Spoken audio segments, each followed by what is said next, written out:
प्रिय दिव्य आत्माओं, आपका हमारे YouTube चैनल में स्वागत है। आज के वीडियो में हम डिस्कस कर रहे हैं मन, आत्मा और बुद्धि के बारे में। प्रायः आजकल देखा गया है कि बहुत पढ़े लिखे या कम पढ़े लिखे दोनों तरह के संत आध्यात्म में मॉडर्न साइंस को मिलावट करने के चक्कर में चीज़ों को कॉम्प्लिकेटेड कर देते हैं या पूरा मतलब ही बदल देते हैं। जैसे वर्तमान के बहुत से आध्यात्मिक संत मन को दिमाग का हिस्सा बताने लगते हैं और बहुत से आध्यात्मिक संत बुद्धि को मन का ही विस्तार या हिस्सा बताने लगते हैं, जबकि ये दोनों चीज़ें ही बिल्कुल अलग हैं, बिल्कुल गलत हैं। और कुछ लोग मन को ही आत्मा समझने लगते हैं, वो तो बिल्कुल गलत है ही। वास्तव में मन, आत्मा और बुद्धि ये तीनों बिल्कुल ही अलग हैं। इनका आपस में संबंध स्थापित होता है इस मायावी जगत में आकर, अन्यथा ये तीनों बिल्कुल अलग हैं। मन ना तो शरीर का ही हिस्सा है और ना ही आत्मा का ही हिस्सा है। आपने ध्यान दिया होगा कि यदि आप कोई गाना हेडफोन, ईयरफोन या ब्लूटूथ जैसे डिवाइस लगाकर अपने कान में लगाकर सुनते हैं तो आवाज़ आपके दिमाग में ही गूंजती है, जबकि वो आवाज़ बाहर की है, आपके दिमाग की उपज नहीं है। इसी तरह यदि कोई एक छोटी सी डिवाइस किसी बच्चे के अंदर बचपन में ही इंस्टॉल कर दी जाए और आप उसे ब्लूटूथ से आदेश देंगे तो आवाज़ उसके दिमाग में गूंजेगी और उसको लगेगा कि ये उसके दिमाग का ही हिस्सा है, उसका दिमाग ही ये चीज़ कह रहा है। मन एक ऐसा ही गैजेट है जो हमारे शरीर और आत्मा के बीच मध्यस्थता का काम कर रहा है। हालांकि ये इनविजिबल है, अर्थात दृश्य नहीं, इसको देखा नहीं जा सकता। जब ये सृष्टि बनी तो उस समय आत्मा बिल्कुल स्वतंत्र थी, वो सृष्टि को अनुभव ही नहीं कर सकती थी। अर्थात कोई आत्मा यदि किसी मनुष्य के शरीर में आए तो उसे ये लगेगा ही नहीं कि वो मनुष्य है। इस सृष्टि को आत्मा अनुभव कर सके इसलिए त्रिदेवों ने अपनी इच्छा से एक ऐसा गैजेट बनाया जिसे मनोमय शरीर, मनोमय कोष आदि नामों से योगीगण पुकारा करते हैं। जैसे आपने देखा होगा कि एवेंजर्स में रॉबर्ट डाउनी जूनियर एक विशेष किस्म का सूट पहनते हैं तो वो आयरन मैन कहलाते हैं। वैसे ही मनोमय कोष एक ऐसा ही गैजेट या सूट की ही तरह है जिसे आत्मा को पहनना होगा, तभी वो इस सृष्टि को अनुभव कर पाएगी। इस मनोमय शरीर का ही हिस्सा है मन। मन अर्थात मन और आत्मा दोनों ही अदृश्य तत्व हैं। जब आत्मा इस मनोमय शरीर को एक्सेप्ट कर लेती है, स्वीकार कर लेती है अथवा धारण कर लेती है, तब उस आत्मा को मन रूपी एक सारथी मिल जाता है और यही मन मनुष्य के शरीर में आने के बाद हमको विश्वास दिलाता है कि हम आत्मा नहीं मनुष्य हैं। पशु के शरीर में जाने के बाद विश्वास दिलाता है कि हम आत्मा नहीं पशु हैं।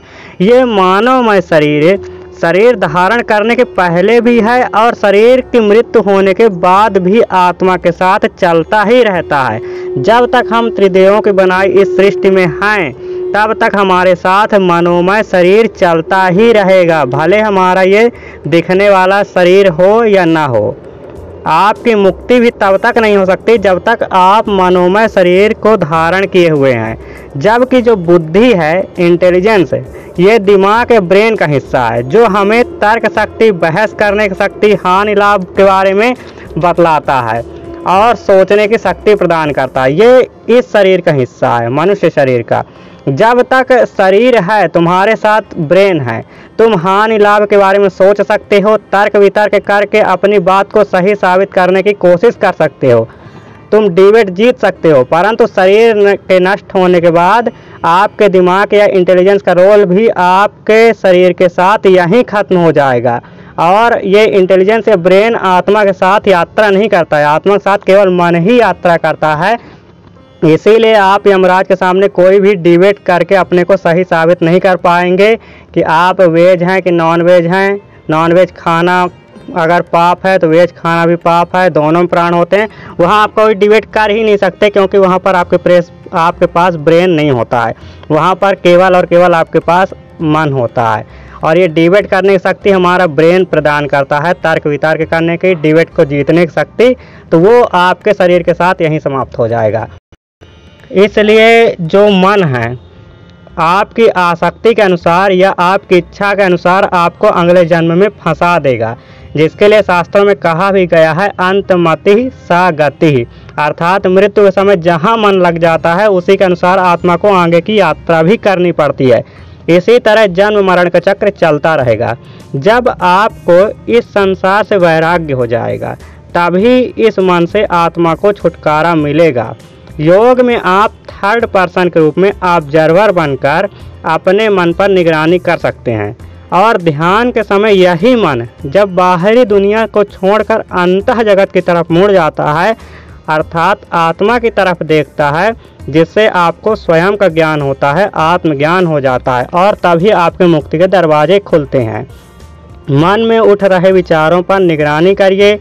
जैसे आपने रसगुल्ला देखा और आपके अंदर विचार आया कि रसगुल्ला खाने का मन कर रहा है, इस विचार पर आप ध्यान दीजिए तो आप देखेंगे कि मैं देख रहा हूँ कि मेरा मन आज रसगुल्ला की तरफ आकर्षित हुआ है।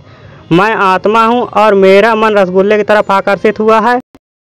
मन में उठ रहे विचारों पर निगरानी करिए। जैसे आपने रसगुल्ला देखा, गोलगप्पा देखा, आपके अंदर विचार आया कि रसगुल्ला खाने का मन कर रहा है, तो आप क्वेश्चन पर क्वेश्चन करते रहिए। इस विचार पर ध्यान दीजिए, मैं देख रहा हूँ कि मेरा मन आज रसगुल्ले की तरफ आकर्षित हुआ है। मैं कौन हूँ? मैं आत्मा हूँ। आकर्षित किसका हुआ है? मन का आकर्षित हुआ। मन आकर्षित हुआ है रसगुल्ले की तरफ। अर्थात जब आप किसी को देख रहे हैं, देख किससे रहे हैं? मानव शरीर से देख रहे हैं, अपने नेत्रों का प्रयोग करके, एक यंत्र का प्रयोग करके देख रहे हैं। आपकी आत्मा एक यंत्र का प्रयोग करती है, अर्थात आँखों का प्रयोग करके देख रही है रसगुल्ले को, गोलगप्पे को, और फिर मन आपको आकर्षित करता है उसको खाने के लिए। तो आप जब प्रश्न पर प्रश्न करेंगे तो इससे आप क्लियर कर पाएंगे कि आपकी इच्छा क्या है, आत्मा की, और मन की इच्छा क्या है। बुद्धि का तो काम है वो हानि लाभ आपको बताएगी कि अगर आप रसगुल्ला खाएंगे तो आपको डायबिटीज़ हो सकती है, आप डायबिटीज़ वाले हैं तो आपको रसगुल्ला नहीं खाना चाहिए। तो ये कार्य जो है वो बुद्धि का है।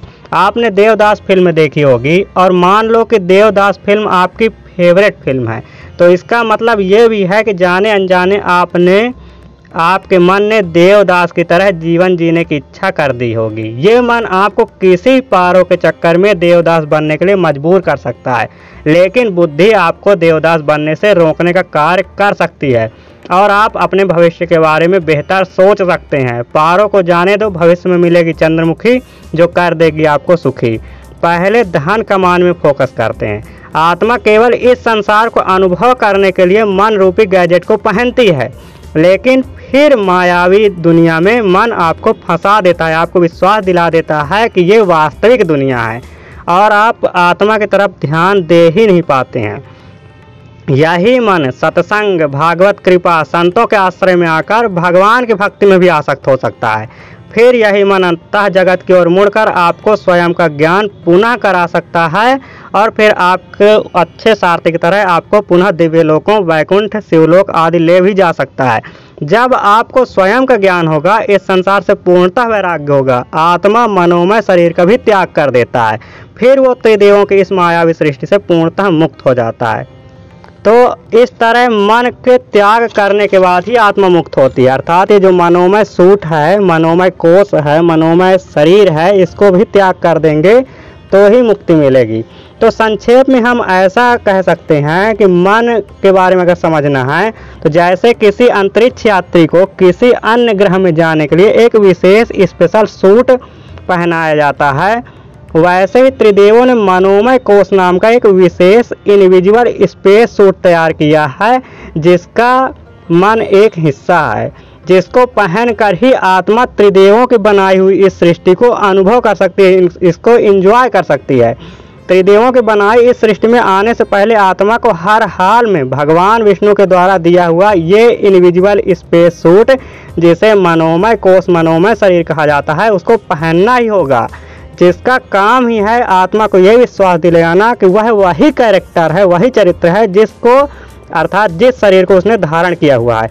यदि मनोमय कोष नाम के इस इनविजिबल सूट को आत्मा धारण ही न करे तो किसी भी शरीर में जाने के बाद वह उस कैरेक्टर को एक्सपीरियंस कर ही नहीं सकती है। अर्थात आत्मा यदि मनोमय कोश या मन को धारण न करे और मनुष्य के शरीर में जाए तो वह मनुष्य के शरीर से मिलने वाले किसी भी अनुभव को नहीं जी पाएगी। उसे ना तो सुख का अनुभव होगा ना तो दुख का ही अनुभव होगा।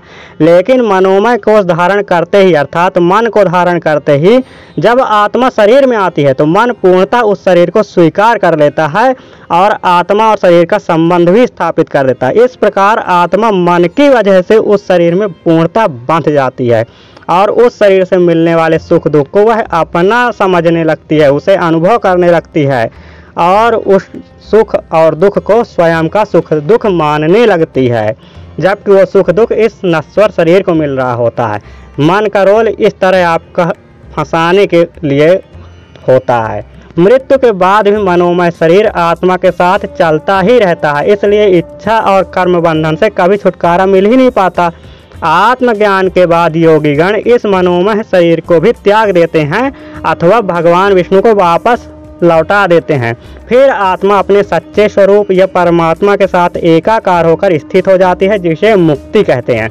दिव्य लोक जैसे वैकुंठ को भी अगर हम भक्ति से प्राप्त कर लें तो भी मनोमय शरीर अर्थात मन की वजह से हम वहाँ पर एक पहचान के साथ एक दिव्य शरीर में होते हैं। वह पूर्णता मुक्ति नहीं है, वहाँ योग माया होती है, वहाँ भी हम सुख को एंजॉय करते हैं लंबे समय तक। वहाँ चूँकि धरती में हमारी जल्दी जल्दी जन्म मृत्यु होती है, वहाँ ऐसा नहीं होगा, लेकिन वो पूर्ण मुक्ति नहीं है। वहाँ भी हम एक कैरेक्टर हैं, एक स्पेशल आइडेंटिटी धारण करते हैं, एक देवता के रूप में, एक वैकुंठ के वासी के रूप में हमारी वहाँ एक आइडेंटिटी बन जाती है और हम वहाँ भी दीर्घ काल तक एंजॉय करते रहते हैं, फंसे रहते हैं। जब तक हमारी एक स्पेशल आइडेंटिटी है, भले वो शरीर मनुष्य का हो, पशु का हो, जीव जंतु का हो, देवता का हो या कोई दिव्य शरीर हो, हम फंसे हुए हैं इस जगत में।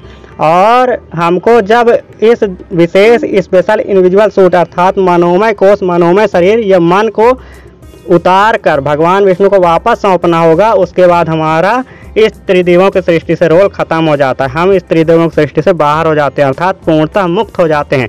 इसीलिए भगवान कृष्ण ने भगवत गीता में स्पष्ट कर दिया है, मनेव ही मनुष्याणाम कारण बंधन मोक्षः, अर्थात मन ही बंधन का कारण है और मन ही मुक्ति का कारण है। क्योंकि त्रिदेवों की सृष्टि में मन ही है जो आत्मा और शरीर के बीच में संबंध स्थापित करके इस मायावी जगत को आपको एंजॉय कराता है, यहाँ के सुख दुख को अनुभव कराता है, यहाँ से अटैचमेंट पैदा कर देता है और आपको ये सृष्टि सच्ची लगने लगती है। तो आशा है कि आप आज मन के बारे में अच्छे से समझ पाए होंगे। आगे हम अन्य जो विशेष इसी तरह के इनविजिबल सूट इनविजिबल शरीर हैं जैसे आनंदमय कोश वगैरह, उन पर भी हम विशेष वीडियो बना करके आपको उनके बारे में भी क्लियर करेंगे। लेकिन सबसे इम्पोर्टेंट शरीर जो है वो मनोमय कोश ही है जो हमको मन प्रदान करता है और ये हमको वहीं से मिल जाता है। अर्थात जब हम आत्मा वहाँ से पहली बार उतरती है तो ही वो लेकर आती है। अर्थात जैसे हम आते हैं जब यहाँ तो वैकुंठ में ही हमको ये मनोमय शरीर पहले ही मिल जाता है और हम यहाँ इंजॉय करने आते हैं और यहाँ फिर जन्म मरण के चक्कर में फंस जाते हैं इस मनोमय शरीर की वजह से जो मन गैजेट को धारण किए रहता है और ये आत्मा के साथ हमेशा चलता ही रहता है। जबकि जो इंटेलिजेंस है, जो ब्रेन है, जो बुद्धि है, वो इस शरीर के साथ ही यहाँ पर छूट जाती है, जो हमको लॉजिक की क्षमता प्रदान करती है। और इसी बुद्धि को जब असुर लोग प्रयोग करते हैं या असुर के प्रभाव में आ जाती है तो मनुष्य और अधिक फंस जाता है पाप कर्म के बंधनों में। क्योंकि जो मन है, जो सच्ची बुद्धि है, जो देवताओं के अधीन है, तो वो हमको इस संसार में उतना नहीं फंसा सकती। लेकिन जब ये असुरों के अधीन आती है फिर हम डिबेट करने लगते हैं, बेहुदा तर्क वितर्क कुतर्क करने लगते हैं, अपनी बात को सच साबित करने लगते हैं और हम पाप के मार्ग में और अधिक फंसते जाते हैं और फिर और अधिक निकलना कठिन हो जाता है। तो इस तरह ये बुद्धि हमको और अधिक फंसाने लग जाती है। तो आशा है कि आपको ये वीडियो समझ में आया होगा। आप इस चैनल से जुड़े रहें। आपका धन्यवाद।